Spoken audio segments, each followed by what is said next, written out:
Positions sécuritaires mises en place, plus de 3000 agents des forces de l'ordre ont été mobilisés pour assurer la sécurité des biens et des personnes. Le ministre de l'Intérieur et de la Sécurité était sur le terrain. Le général Bagondo Diomandé a visité les installations sécuritaires autour du stade et les points de contrôle. Angela Diallo Moussa Konaté. 2054 policiers, 701 gendarmes et 155 pour le service médical. Plus de 3000 agents des forces de l'ordre mobilisés pour la sécurisation du match Côte d'Ivoire-Maroc.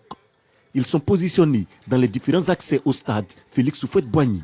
Les policiers nous ont bien disposés. Ils nous ont dit qu'on devait prendre telle route. Tout est bien fait. Pour arriver ici, en tout cas, c'est relax. Vous-même, vous constatez qu'il n'y a pas de rang, comme d'habitude, pour dire qu'on va se bousculer avant d'entrer. Donc on rentre paisiblement. On a montré les tickets, on nous a laissé passer. Pas de problème. On a marché de Adjamé jusqu'à ici. Jusqu'à ici, il n'y avait rien en route. Tout était correct, vraiment. Contrôle des tickets, orienter les supporters. Veiller à la fluidité à l'entrée du stade. Le dispositif sécurité est bien établi. Le ministre de l'Intérieur et de la Sécurité visite les différentes positions des agents.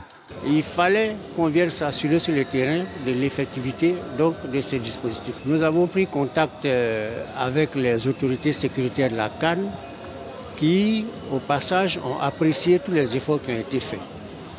L'occasion est belle pour féliciter tous ceux qui ont œuvré jusqu'à maintenant et qui continueront de le faire jusqu'au dernier jour de la CAN.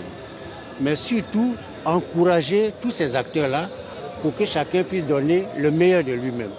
Œuvrer pour une meilleure sécurisation de la compétition en janvier et février prochain. Le ministre Bagondo Diomandé appelle les populations à la discipline. Si nous ne sommes pas disciplinés, tout ce que nous avons prévu risque d'être mis à mal. Que chacun respecte les consignes qui sont données. Les communications ont été faites, elles seront toujours faites en temps utile pour que chacun sache exactement ce qui est prévu pour les événements qui vont arriver.